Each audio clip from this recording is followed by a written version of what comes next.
Siapa yang percaya bahwa setiap manusia yang dilahirkan ke dunia itu pasti punya tujuan yang pasti dan jelas. Siapa yang percaya bahwa tidak ada manusia yang lahir karena kebetulan atau tanpa tujuan. Bahkan saya katakan ya, anak-anak yang diperkosa pun karena kelahirannya karena perkosaan. Pernah dengar nggak ada orang diperkosa terus hamil, terus anaknya lahir, nggak tahu siapa bapaknya. Itu pun tetap punya tujuan. Siapa percaya itu? Satu, yang lain gimana? Nggak percaya? Oke ya. Jadi tidak ada seorang pun yang dilahirkan ke dunia itu tanpa tujuan. Semuanya membawa satu kekuatan yang luar biasa. Berapa hari ini setiap kali Juli bersaksi, dia seringkali menyebut Yeremia 1 ayat 5. Dan itu memang ayat emas saya dari dulu. Kita buka Yeremia 1 ayat 5. Ada 3 fase yang Papa siapkan sebelum kita lahir. Ada 3 fase. Nanti mungkin akan muncul pemikiran-pemikiran, tapi kenapa bisa begitu? Jadi kita akan bahas.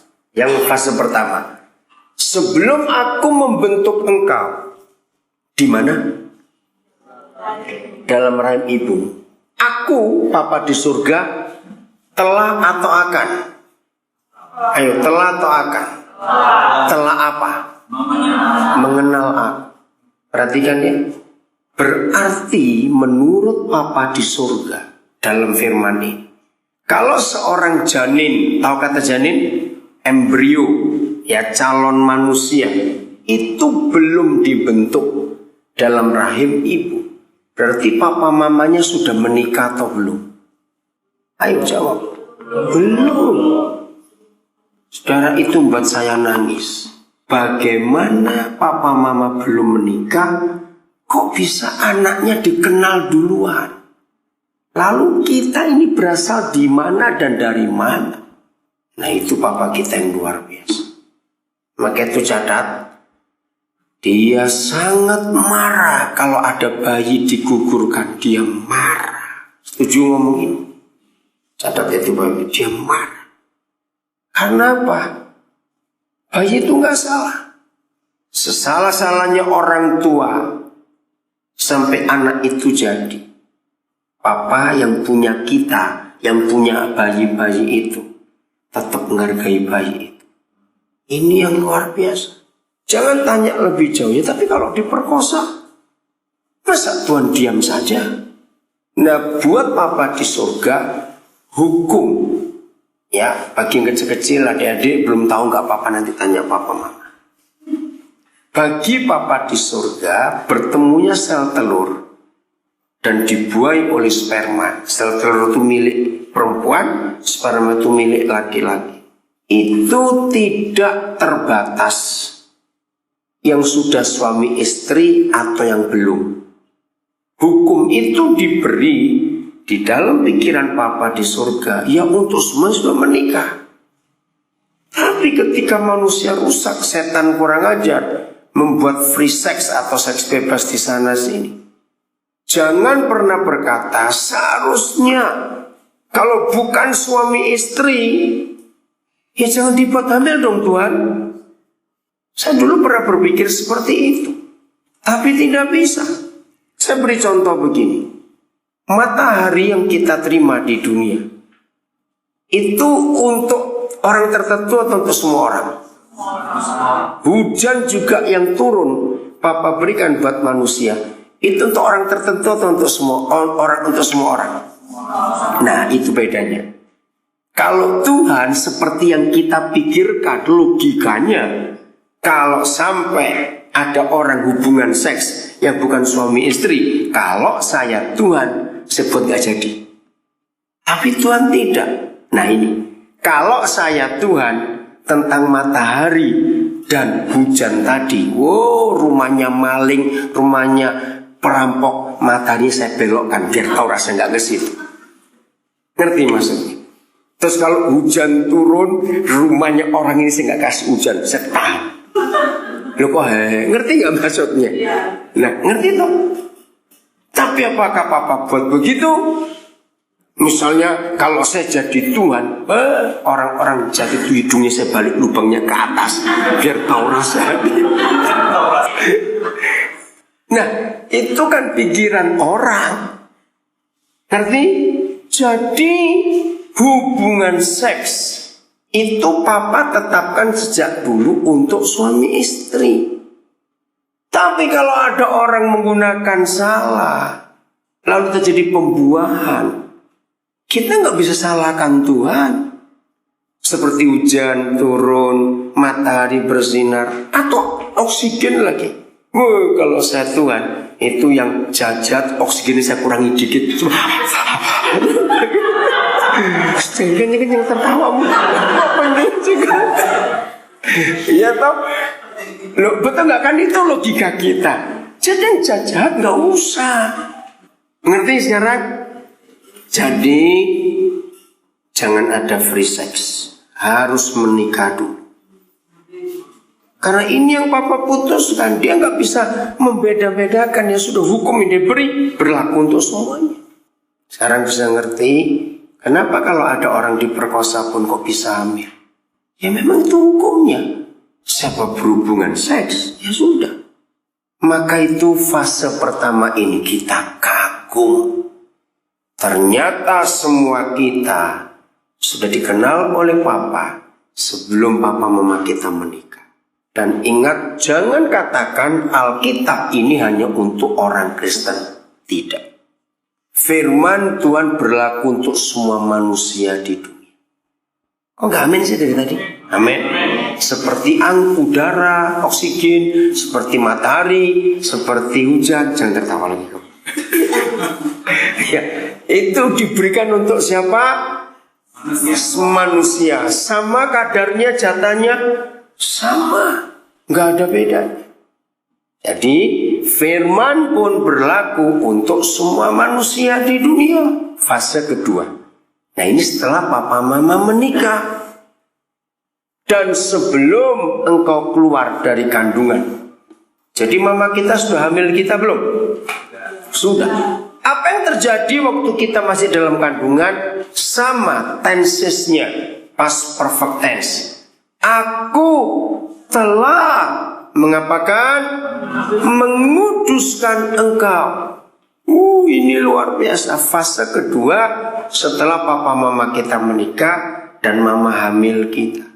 Ternyata setiap orang, termasuk anaknya pelacur, termasuk anaknya rampok, anaknya pengedar narkoba, anak orang jahat, anak orang baik, semua bayi dalam kandungan, siapapun orang tuanya, mereka sudah dikuduskan. Ini luar biasa. Maka itu semua bayi itu kudus, katakan Nabi. Semua. Karena ini. Kapan rusaknya? Ya selama Mama mengandung orang itu, apa yang terjadi di hidupnya? Ya, apa yang terjadi?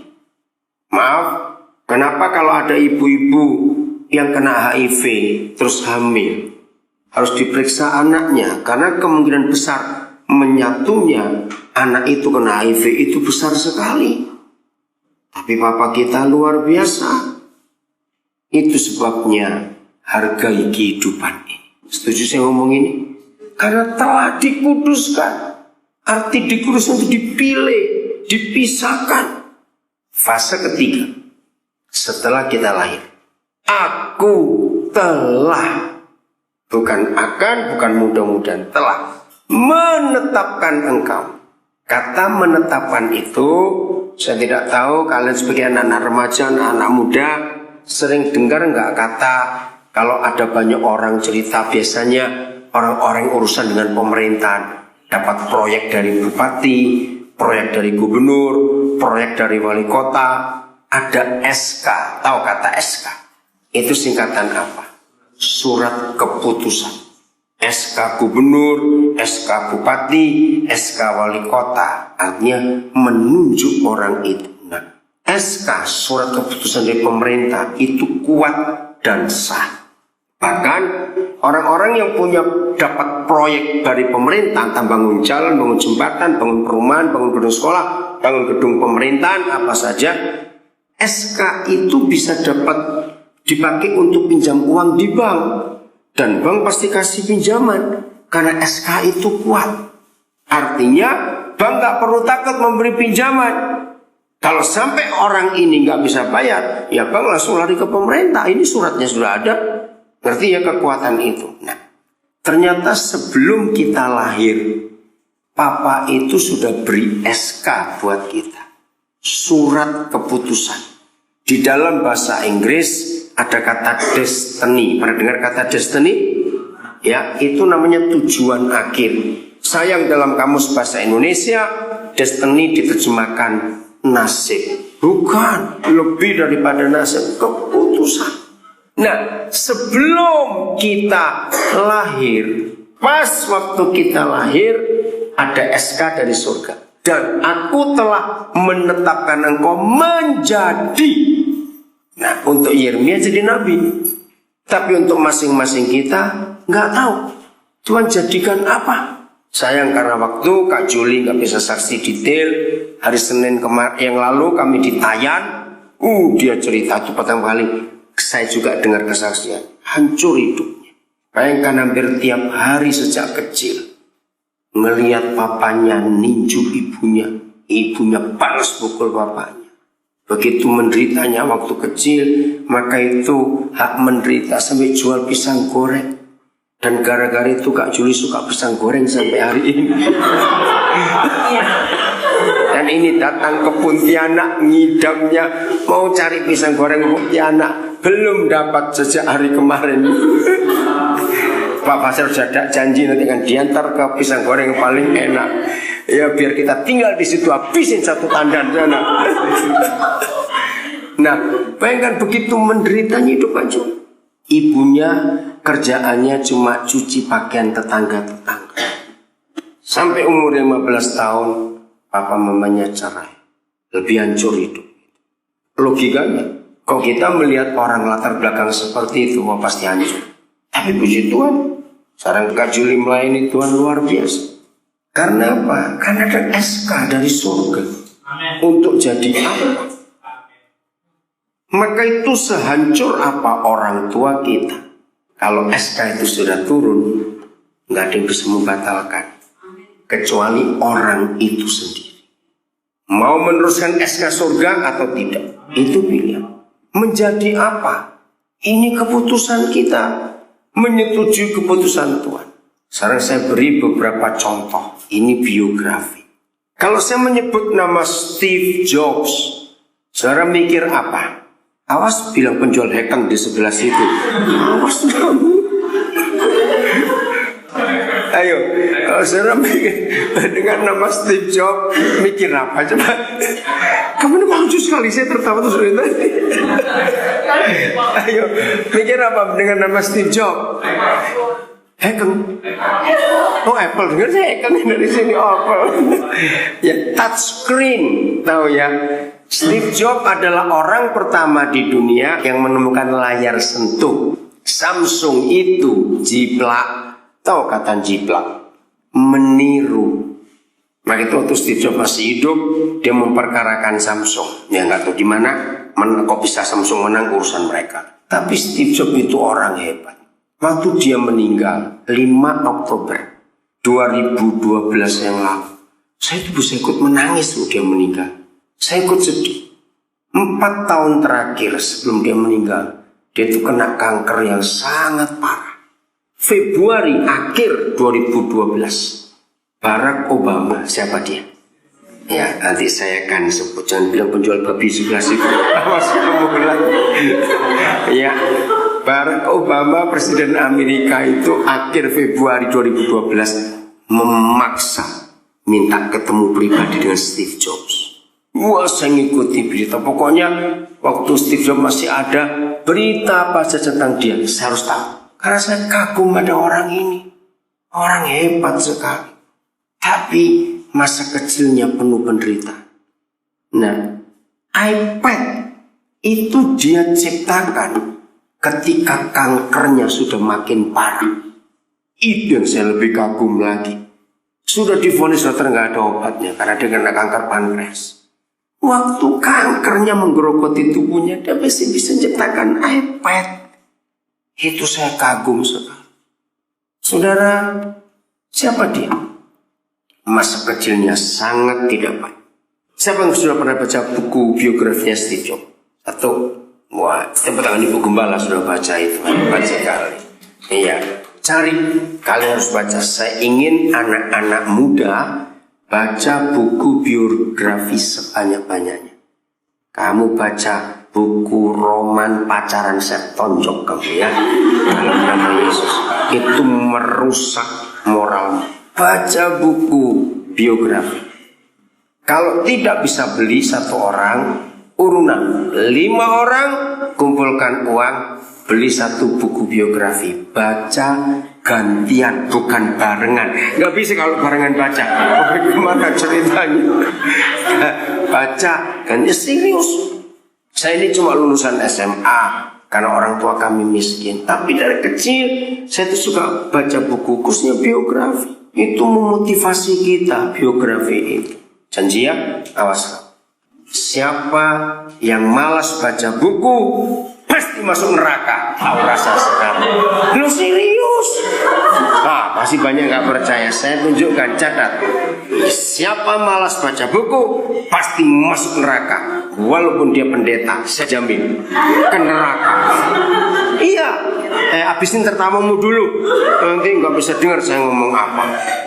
Oke? Kenapa? Orang yang nggak baca buku masuk neraka. Begini jawab.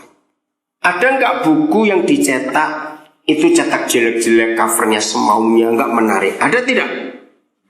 Kenapa tidak? Ya nggak laku. Buku yang dicetak oleh percetakan itu harus menarik, warnanya, cara menulisnya itu harus menarik. Nah, kalau yang menarik saja saudara malas baca, Alkitab itu satu-satunya buku yang tidak menarik. Nah, ngaku-ngaku itu ngaku. Betul ya? Nggak menarik sama sekali. Sudah tebel, tulisan kecil-kecil, nggak pakai gambar lagi. Aduh, ini bagaimana? Nah, ingat ya. Ngerti? Kalau yang menarik saja nggak mau baca, apalagi yang nggak menarik, goblok. Pasti nggak mau baca. Nah, Alkitab, lalu apa hubungannya? Kalau nggak suka baca buku masuk neraka, dengar. Alkitab itu kan peta, GPS menuju surga. Nah, kalau orang Kristen hamba Tuhan tidak mau baca Alkitab, ya nggak bisa masuk surga tuh. Kebelok dia atau kemana? Nggak tahu.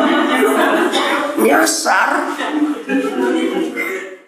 Jadi tidak baca buku. Loh, yang mana jawab? Awas. Tidak baca buku. Kok awas.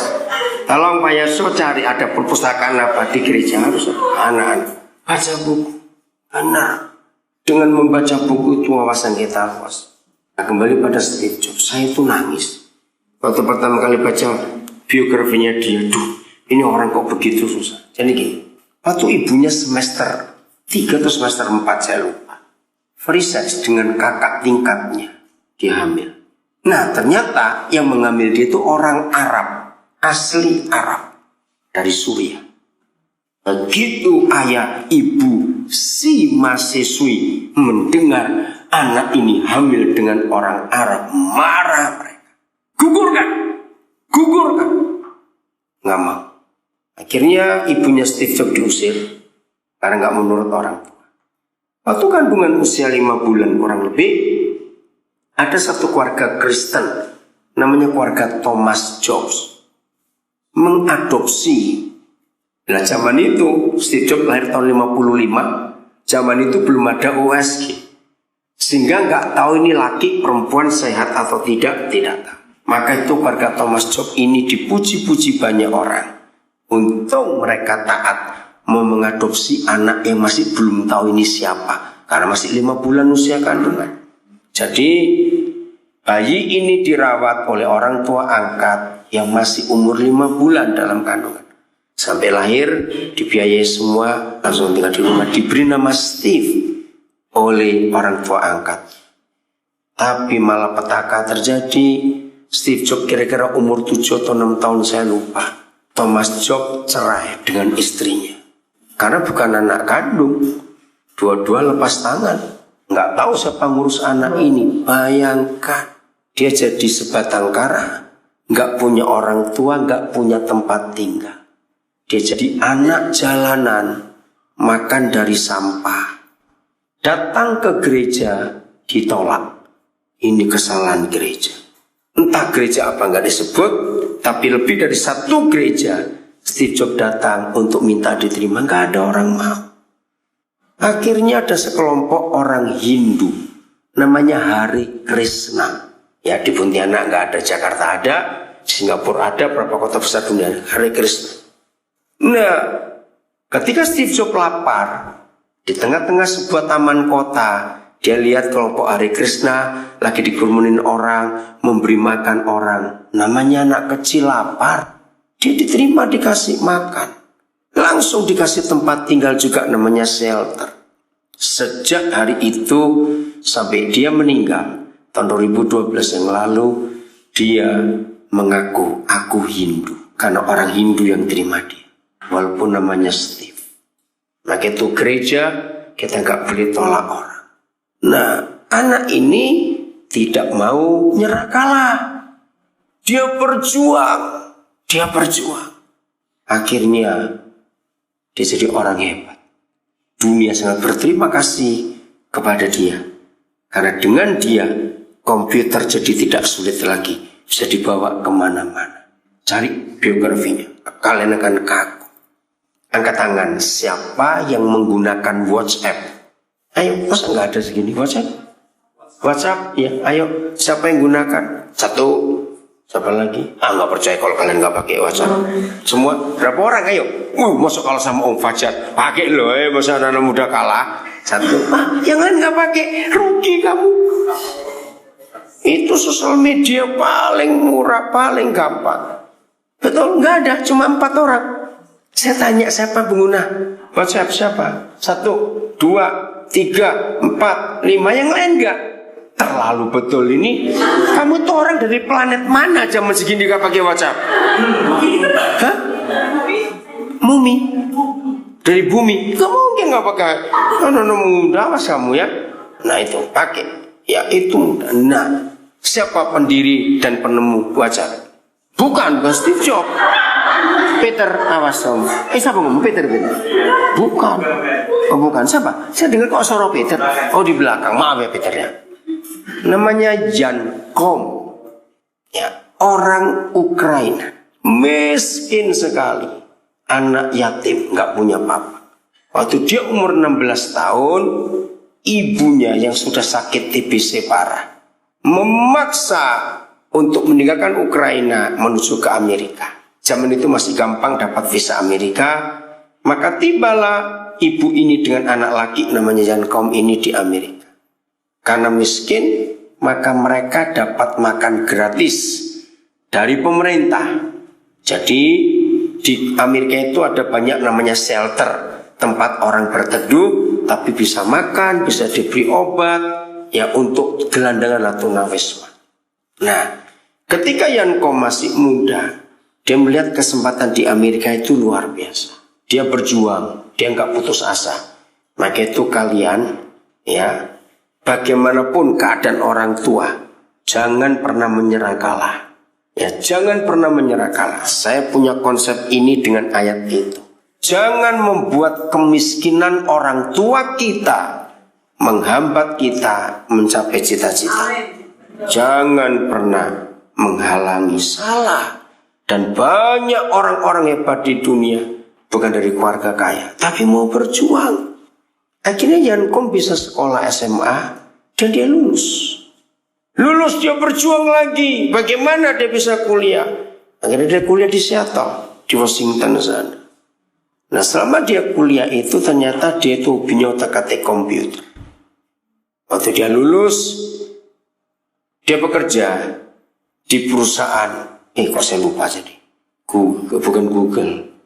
Lupa saya, satu perusahaan sosial media juga. Nah, dia bertemu dengan seorang namanya Brian Acton. Ya, siapa ngomong tadi? Betul, bagus kamu baca buku Brian Acton. Nah, dua orang muda ini punya ide mendirikan WhatsApp itu tadi. Dan ada sampai hari. Nah, suatu kali mereka dua melamar di Google, tapi ditolak. Yahoo, kerja di Yahoo, dia ditolak. Wah, menyesalnya luar biasa. Nah, akhir Februari yang lalu, dunia dibuat terkejut karena WhatsApp dibeli oleh Mark Zuckerberg Facebook dengan harga yang paling mahal sedunia, 200 sekian puluh triliun rupiah. Kalau dirupiahkan 219 miliar dolar Amerika. Hitung 219 miliar kalikan aja 11.500 rupiah. Itu jadi sekian ratus triliun. Saya juga nggak bisa bayangkan duit segitu banyak itu seberapa. Tapi saya bisa bayangkan kalau itu diberikan kerupuk semua, maka provinsi Kalimantan Barat tenggelam dengan kerupuk yang sekian ratus triliun ini. Kan nggak bisa bayangkan. Yang beli anak muda lagi. Ayo, siapa pengguna Facebook? Nggak ada juga. Ini dari planet mana ini orang-orang ini? Hei, kamu nggak pakai Facebook, lu pakai apa hidupmu ini? Kasihan bener orang kuntian ini.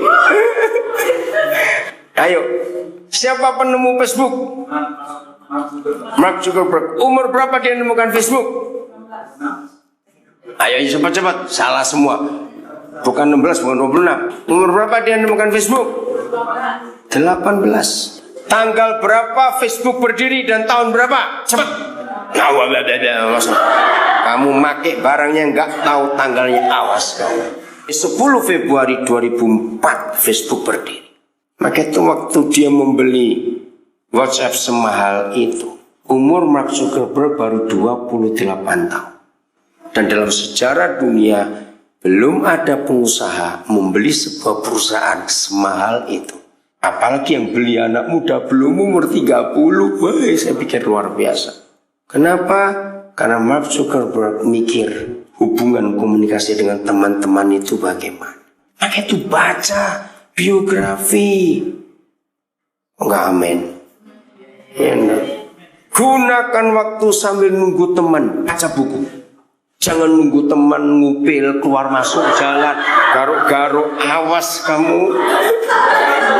Enggak pinter-pinter kamu nanti. Terus marah-marah jam ini jam berapa ya? Kenapa dia udah biarin telat nggak apa-apa, baca buku. Amin.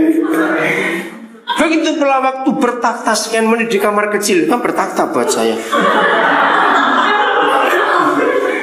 Iya betul, itu bertakta. Mikir, gunakan sekian menit itu mikir. Nanti aku keluar dari sini buat apa-apa. Jangan sambil duduk, garuk-garuk, kapan kaya, kapan kawin. Aduh, saya tempel. Kamu anak-anak muda ini hidup seperti itu. Iya, itu hidup yang rugi sekali, tidak menghasilkan apa-apa. Mikir, merencana. Habis ini apa, terus begitu. 2 menit pun yang kita punya 2 menit saja. Kalau dipakai untuk membaca, satu hal baru akan ketemu. Ya, penting sekali. Apalagi sekarang sudah banyak sarana untuk kita bisa dapat berita. Nggak harus ada buku, internet sudah luar biasa. Maka itu kalau kalian punya smartphone, HP yang canggih, lalu kamu cuma untuk yang enggak, saya colok matamu biar tahu rasa. Dalam nama Yesus. Setuju? Ngapain merusak mata itu? Mata diciptakan Tuhan untuk melihat dunia ini.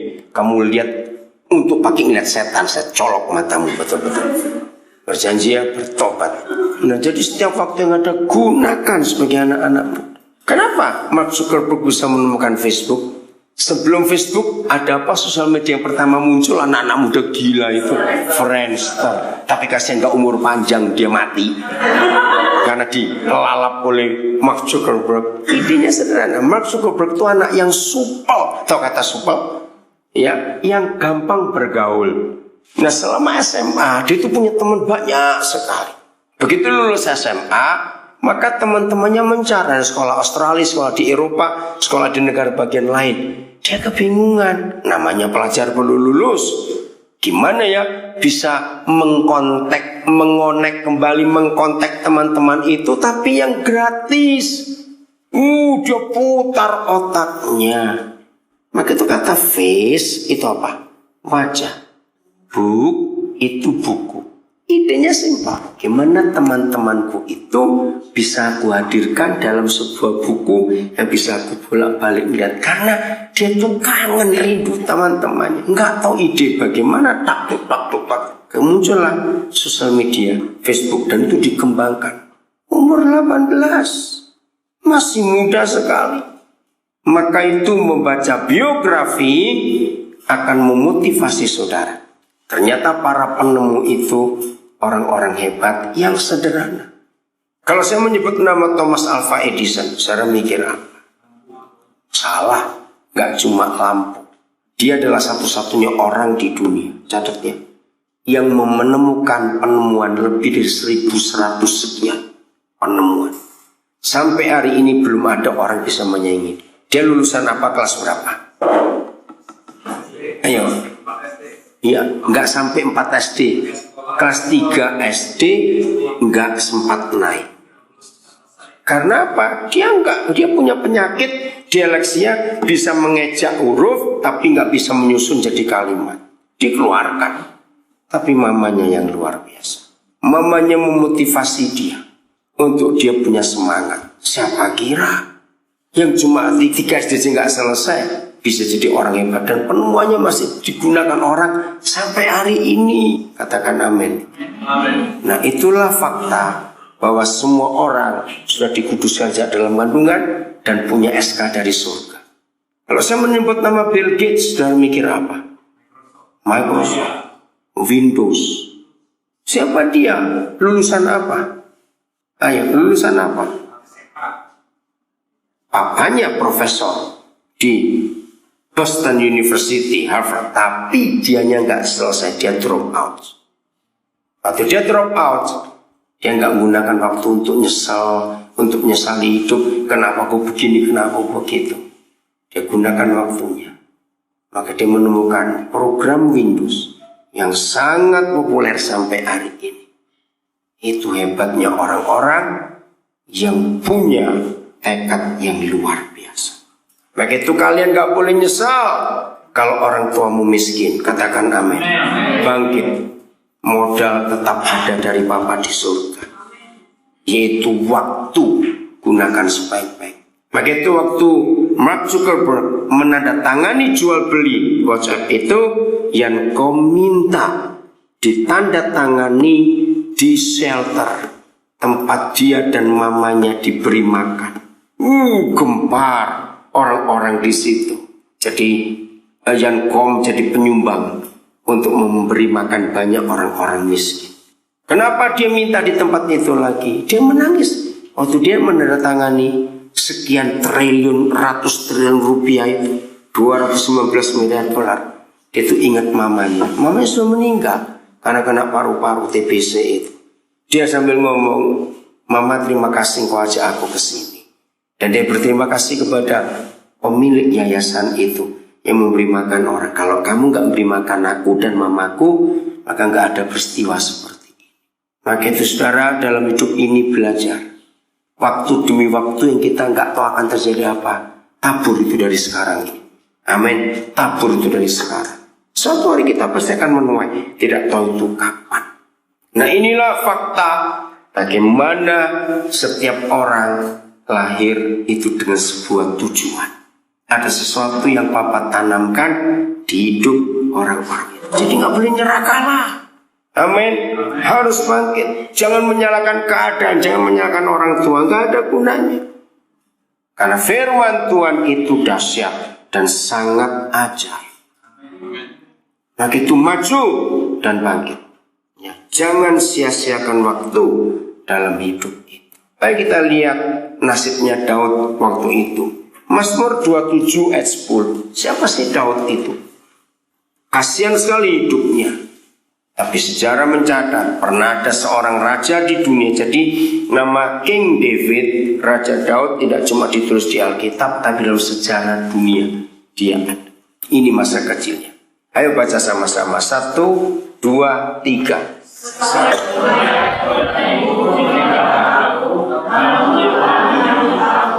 Sedih nggak kalau ayah ibu aja meninggalkan, menolak dia?